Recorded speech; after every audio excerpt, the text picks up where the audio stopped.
ఈ విశ్వరూప సందర్శన యోగం అనేటటువంటిది ఇది మనందరికీ యోగదాయకమైనది.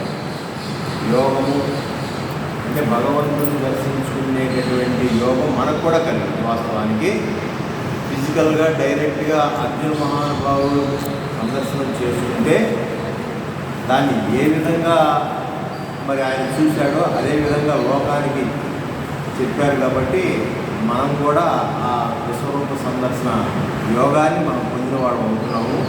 దానిలో భాగంగా మనకి ఇంకా 4 శ్లోకాలతో ఈ విశ్వరూప సందర్శన యోగం అనేటటువంటి చాప్టర్ మనం ముగించుకోబోతున్నాం. ఇవాళ రేపటి నుంచి 12వ అధ్యాయం స్టార్ట్ అవుతుంది.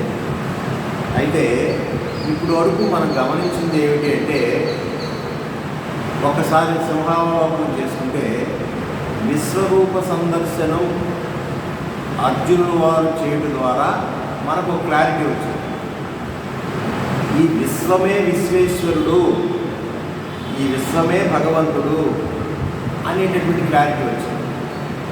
ఎందుకంటే ఏదో ఒక రూపానికి ఏదో ఒక నామానికి కట్టుబడిపోయి ఉన్నటువంటి మానసికమైనటువంటి చాలా చిన్న స్థాయిలో ఉన్నటువంటి మనలాంటి వాళ్ళకి భగవంతుడు అంటే మనం నమ్మినటువంటి రూపము, మనం నమ్మినటువంటి ఆకారాన్ని మాత్రమే భగవంతుడు అనుకునే మిస్కన్సెప్షన్లో ఉన్నటువంటి మనలాంటి వాళ్ళకి ఈ విశ్వరూప సందర్శనం అనేటటువంటిది కన్నులు తెరిచే విధంగా తయారు చేసింది. అంటే భగవంతుడు అంటే మొత్తం కలిపి భగవంతుడే.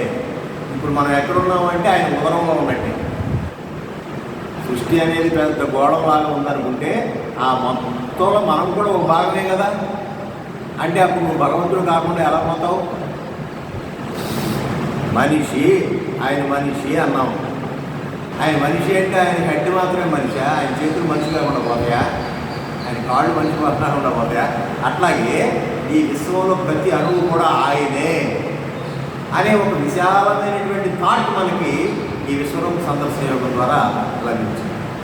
సరే, ఇంత చూస్తే మరి విశ్వంలో జరిగేటటువంటి minute by minute, second by second, ప్రతి నిమిషం జరిగేటటువంటి అన్ని విషయాలు ఒకే ఒక్కసారి చూసి వామ్మో ఇదేంటని చెప్పి ఆయన గజగజలా ఆడిపోయాడు, ఒడిగిపోయి పీతావకుడయ్యి, ఆయన మీ సుందరమైనటువంటి దివ్యమైనటువంటి రూపం మాతో ఎలా తిరిగావో మానవాకారంలో అది ఒక్కసారి సందర్శించేసాం 5 సార్లు నాకు అని చెప్పేసి బ్రతిమలాడుకున్నాడు.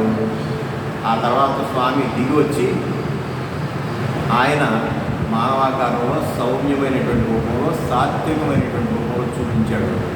అప్పుడు ఈయన మనసు కుదుటపడింది. అప్పుడు స్వామి మాట్లాడుతూ కొన్ని విషయాలు చెప్తూ ఉన్నారు.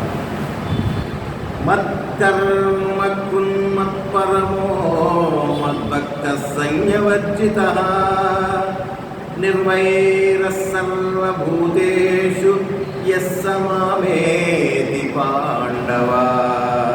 ఇక్కడ అంటున్నాడు, అర్జున, ఎవడు నా కొరకే కర్మలు చేయునో అంటే లేక నా సంబంధమైన అంటే దైవ సంబంధమైనటువంటి కార్యములనే చేయునో, నన్నే పరమ ప్రాప్యమగు వాడిగా నమ్మి ఉండును, నాయందే భక్తి కలిగి ఉండును, సమస్త దృశ్య పదార్థములందును సంగమును అంటే ఆసక్తిని అలాగే మమత్వాన్ని విడిచివేయును, సమస్త ప్రాణులందును ద్వేషము లేకయుండును, అట్టివాడు నన్ను పొందుతున్నాడు.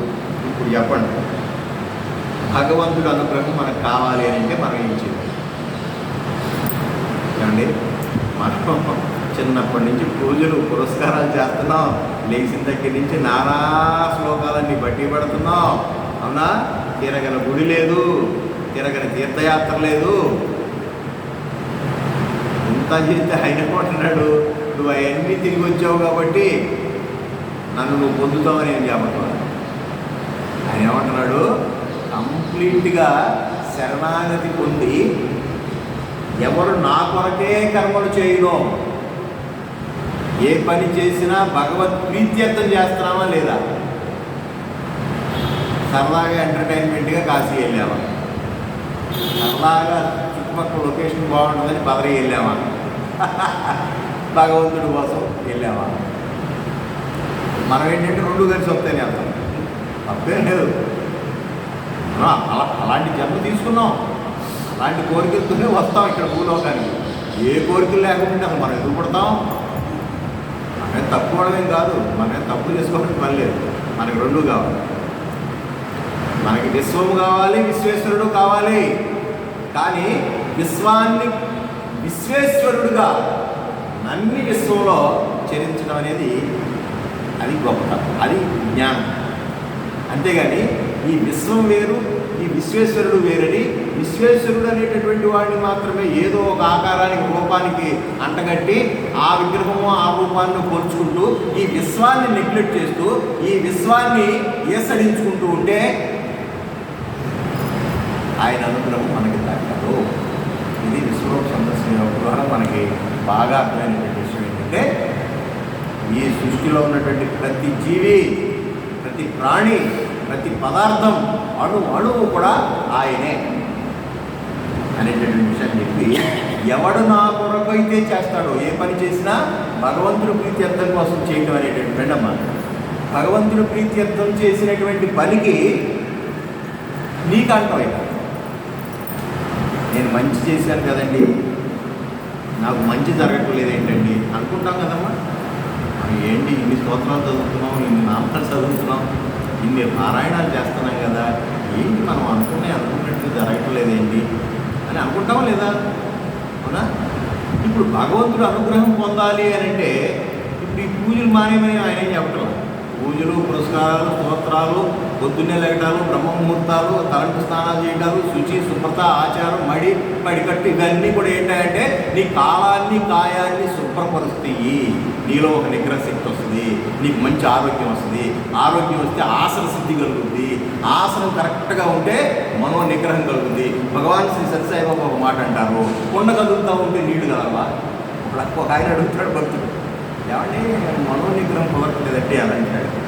అప్పుడు స్వామి బ్రేములారు మనస్సు అనేటటువంటిది నీరు కొండలో పోసిన నీళ్ళు అంటారా చూసారా? కొండ కదులుతూ ఉంటే లోపల ఉన్న నీళ్ళు కలవా? అట్లాగే నీ శరీరాన్ని అడి తిప్పుతావు, ఇటు తిప్పుతావు, అడి చేస్తావు, ఇటు చేస్తావు, ఇటు పరిగెత్తావు. నువ్వు ఈ శరీరంతో పరిగెత్తినంతకాలం నీకు అది కదులుతూనే ఉంటుంది కదా, లోపల మనసు కదులుతూనే ఉంటుంది కదా. కాబట్టి నీ శరీరాన్ని అంటే కొండని కరెక్ట్గా పెట్టుకో, కొండను కలవకుండా పెట్టు. అందుకని ధ్యానం మనం వెళ్ళంగానే ధ్యానం వాళ్ళు ఏం చెప్తారు, సిట్ రైట్, 2 కాళ్ళు లాక్ చేయండి, 2 చేతులు లాక్ చేయండి, గిటారుగా కూర్చోండి, చక్కగా ఫ్రీగా కూర్చోండి. అప్పుడు ఎటువంటి ఆలోచన లేకుండా శ్వాస మీద ధ్యాస పెట్టండి.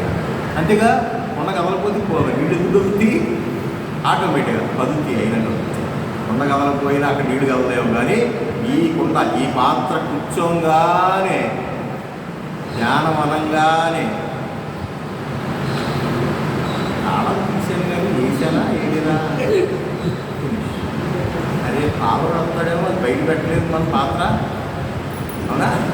అసలు అందుకని ఒక నాయన నీకు ఆలోచనలు వస్తున్నాయి కాబట్టి ఆ ముక్కు మీద ఆ శ్వాస మీద ధ్యాస పెట్టండి. అంటే ఏదో ఒక ఆలంబన కావాలి, మనోనిగ్రహం ఏర్పడాలంటే. సరే, భగవాన్ సత్యసాయిబాబు ఇంకో మాట చెప్తాడు, కోతులాడించేటటువంటి వాడు సర్కస్ రోడ్డు పక్కన ఆడుతూ ఉంటారు కదా, భిక్షగాడి పాపం వాళ్ళు కోతులు ఆడిస్తూ ఉంటారు. ఆ కోతి అంట అది చుట్టూ మూగినటువంటి జనాలను చూసి కొర్రమని ఆ మీద దూకుతుంటే ఈ వచ్చిన వాళ్ళు ఆడియన్స్ ఆయన ఎక్కడ మీద పడుతుందో ఆ పట్టు తెచ్చుకున్నట్టు మీద పడుతుందో అని వెళ్ళిపోతున్నారు. వెళ్ళిపోతే వీడు ఆట సాగుతుంది, వీడు డబ్బులు ఎట్ట అవుతాయి. అందుకని వీడు ఏం చేశాడు, దాన్ని దెబ్బలేసి గుట్ దాన్ని గోటానికి కట్టేసాడుగా, గెట్టపొరుగు లాంటి దానికి ఆ గోట మీద గుట్ అన్నాడు. దాన్ని పైకి వెళ్ళి నీచ్ అన్నాడు, కిందకు వచ్చి గుట్ నీచ్ గుట్ నీచ్ గుట్ నీచ్ అని ఇక అంటం మానేశాడు. బెత్తం మాత్రమే పైకి కిందకి ఆడిస్తున్నాడు. ఈ కోతి ఎక్కుతుంది దిగుతుంది, ఎక్కుతుంది దిగుతుంది. కాసేపు ఈ బెత్తం పడి కింద పడేశాడు. అది మర్చిపోయి మామూలుగానే ఎక్కుతుంది దిగుతుంది, ఎక్కుతుంది దిగుతుంది. ప్రజలంతా హాయిగా. అట్లాగే ఆ గోటం అనేటటువంటిది ఆలంబనగా చేసుకుని కోతి ఎట్లా పైకి కిందకి ఓ పని పెట్టిందో అట్లాగే మనసుకు కూడా ఓ పని పెట్టాలి అబ్బాయి. స్వామి చెప్పినట్టు వాడు సత్యసాయిబాబా మరి ఆశ్చర్యంగా చాలా చిన్నగా చెబుతాడు. ఏంటి ఆ గోటం అంటే అదే నామం. శ్రీరాముడు అంటే ఇష్టం కదా నీకు, రామనామం తీసుకో. శివుడు అంటే ఇష్టం కదా, శివనామం తీసుకో, సాయిబాబా అంటే నీకు ఇష్టం కదా, సాయినామం తీసుకో, ఆ గోడ ఎక్కువ దిగు ఎక్కువ దిగు ఎక్కువ దిగు, రామ్ రామ్ రామ్ అంటావు. అప్పుడు నీకు కోతి వంటి మనసు, చంచలమైనటువంటి మనసు కదలకుండా ఉంటుంది. అందుకు నామాన్ని చెయ్యాలయా, జపాన్ని చెయ్యాలయా, కనీసం 108 సార్లన్నా చెయ్యాలయా, కనీసం అట్లా అంటూ లిఖితం నామం జపం చేస్తూ ఉంటే ఏదైనా కాస్త మౌనం నిగ్రహం ఏర్పడతాయా అని ఎన్నిసార్లు చెప్తున్నారు. సరే, మనోచాంచల్యంతో వచ్చేసేటటువంటి ఏ విద్యలు అంతగా రాణించారు. అంటే బయటికి తింటానికి బాగుంటాయి, బయటలో బాగుంటాయి, మనసు ఇక్కడ ఉండదు. వాస్తవానికి చెప్తున్నాను, స్తోత్రాలు చదివేటప్పుడు మన మనసు నిజంగా అమ్మవారి పాదపద్మాల మీద ఉంటుందా లేదా, ఉందో 100% క్షీరోదర్మప్రదేశే శ్రీమణి సత్సై మౌక్తికానామాలాపుత్తానస్తస్ఫటికటి భయమైక్తికై మండితాంగై శుభ్రైర ప్రేరణ ప్రేరణ విశోషే ఆనందేన పుణ్యాదరిగణ గదా సింగపాణిర్ముకుంద భూహౌ పాదయస్య నాభిర్విందు చంద్రసూర్యవతి నేత్రే కర్ణావాస్య శిరోద్యోర్ముఖమపిధర్మయస్యవాస్యమభ్యంతస్త్వయస్య విశ్వం సువర్ణకోపోయ్యం దళదైత్యం చిత్రం రమ్యతేతి మునుక్షోష్ణమిశం నమామి శాంతాకారం భుజసేనం పద్మనాభం స్వయసం విశ్వాకారం గగసదృశం మేఘవర్ణం శుభాంగం లక్ష్మీకాంతం కమలనయనం యోగి ఉద్యానగమ్యం వందే విష్ణుం భవయరం సర్వలోకైకనాథం సశంకచక్రం సగైనపునరం సభ్యేదవస్త్రం సత్శీరేక్షం సారోక్షస్తరపోవితోత్వం నమామి విష్ణు శిరసాజిదుర్భుజం అని మనం చదివినటువంటి ఈ 1 నిమిషంలో అసలు 30 సెకండ్స్ కూడా అమ్మవారి పాదపద్మాలు వినరు, ఈ లైన్లు వినరు. ఈ లైన్ తర్వాత ఏ లైన్, ఏ లైన్ తర్వాత ఏ లైన్. ఎందుకు ఇదైతే నోటికి వచ్చేసింది. నోటి ఎక్సలెంట్ ఉదాహరణ స్వామి ఒకటి చెప్తాడు. కారు డ్రైవింగ్ రాకముందు, కారు డ్రైవింగ్ నేర్చుకునేటప్పుడు నువ్వు ఎంత కాన్సన్ట్రేషన్గా చాలా జాగ్రత్తగా అటు మీదలో ఇటు మీదలో చూసుకుంటూ, ఏరు మీద జాస్ ఉంటుంది, ఎదర జాస్ ఉంటుంది, స్టీరింగ్ జాగ్రత్తగా పట్టుకుంటావు, ఎట్లా తిప్పాలో అలా జాగ్రత్తగా హ్యాండిల్ చేస్తావు. వన్స్ కార్ వచ్చేసిన తర్వాత హలో అమెరికాలో ఉన్న కొడుకుతో మాట్లాడుతూ సింగిల్ హ్యాండ్తో చిటికిని వేలుతో స్టీరింగ్ దిగుతూ డ్రైవ్ చేస్తావా లేదా అంటే అప్పుడు నీకు జాస్ అవసరం ఆటోమేటిక్గా. అట్లాగే ఈ మంత్ర ఉచ్చారణ చేసేటప్పుడు మనం అట్లా తయారు, మన చాంటింగ్స్ అన్నీ మనం మన ముందుగా చేసుకునే అక్కడ అలా అని చెయ్యొద్దని కాదు. అసలు స్తోత్రం చేయకపోతే భగవంతుడు మెచ్చుకోడు. ఎందుకు చెప్పనా, ఆయన స్తోత్రం ప్రియుడు. ఈ ధర్మమే కాదు, మీరు పరధర్మాల్లో కూడా స్తోత్రం స్తోత్రం స్తోత్రం అని వాడు కూడా అంటారు. స్తోత్ర ప్రియుడు ఎందుకు చేయాలంటే చెయ్యాలి. ఆయన మనం సృష్టించినాడు, సృష్టికర్త, పోషణకర్త, లయకర్త. ఆయన చేయకపోతే ఎవరు చేస్తావు, ఉన్నా కదా, చెయ్యాలి. కానీ చేసేటప్పుడు మనసు అక్కడ ఉందా లేదా, దానిలో ఇన్వాల్వ్ అయిపోయేవా లేదా అని చెప్పాడు. అట్లాగే ఇక్కడ అంటున్నాడు, నువ్వు ఏమేమి చేసినా కూడా మత్కర్మ కృన్మత్పరమో మద్భక్త సంనివర్జిత నిర్వైర సర్వభూతేషు యసమామేతి పాండవ. అర్జున, ఎవడు నా కొరకై కర్మలు చేయునో అంటే దైవ సంబంధమైనటువంటి కర్మలు లేక నా సంబంధమైనటువంటి కర్మలు చేయును, నన్నే పరమప్రాప్యమగు నమ్మియుండును, నాయందే భక్తి కలిగియుండును, సమస్త దృశ్య పదార్థములందును సంగమమును అంటే ఆసక్తిని మమత్వాన్ని వదులుకొని భగవంతుడితో అటాచ్ చేయాలో లేడో అది చూస్తాడంట. అటువంటి వాడికి మరి సమస్త ప్రాణులందరూ కూడా అన్నింటిలోనూ నేనున్నాననేటువంటి భావనతో ఏ ప్రాణిని ద్వేషించకుండా ఉన్న అట్టి వాడు మాత్రమే నన్ను పొందుతున్నాడు. నీకు మోక్షం కావాలి, మోక్షం కావాలి, మరు జన్మలాగా ఉండాలి, బాబోయ్ ఈ కంటాలేంటి కంచటాలేంటి, మళ్ళీ ఆటో మాటలు పట్టాలేంటి, ఆయన ఈ సంసారాలు ఎందుకు బాబు, వచ్చే జన్మైనా నాకు ఇది లేకుండా ఉండాలని కోరుకునే ప్రతి ఒక్కడు ఏం చేయాలంటే ఇదిగో ఆయన చెప్పినట్టుగా ఉంటే మోక్షం. జ్ఞానానికి ఈ ప్రాక్టికల్గా మనం చేసేటటువంటి భక్తితో కూడినటువంటి కర్మలకి స్లైట్ డిఫరెన్స్ ఉంది. జ్ఞానం తెలియకోకుండా కనుక ఈ భక్తిని ఆచరించామనుకోండి, ఈ పసుపులు వేయటం, కుంకాలు వేయటం, 108 రకాలు, 108 రకాలు, 20 రకాల ఆయన ఎవరు చూసాంటే మనం ఆయన శివలింగాన్ని ఎంత కడతాడు, దానికి మంచి కడతాడు, దానికి పైరుతో అభిషేకాలు చేస్తాడు.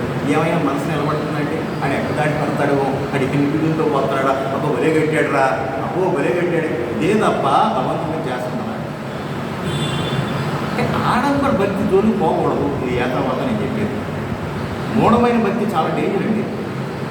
ప్రపంచంలో మీరు ఇప్పటి వరకు మొన్న వచ్చిన కరోనాతో సహా లెక్కేసుకుంటే, అంతకుముందు వచ్చిన సునామీతో సహా లెక్కేసుకుంటే, ప్రపంచవ్యాప్తంగా వచ్చినటువంటి ఉపద్రవాల వల్ల చనిపోయినటువంటి మానవ జనాభా ఎక్కువ దేనికి చనిపోయారంటే ఇదిగో ఈ మత కొట్లాట వల్ల చచ్చిపోయారు.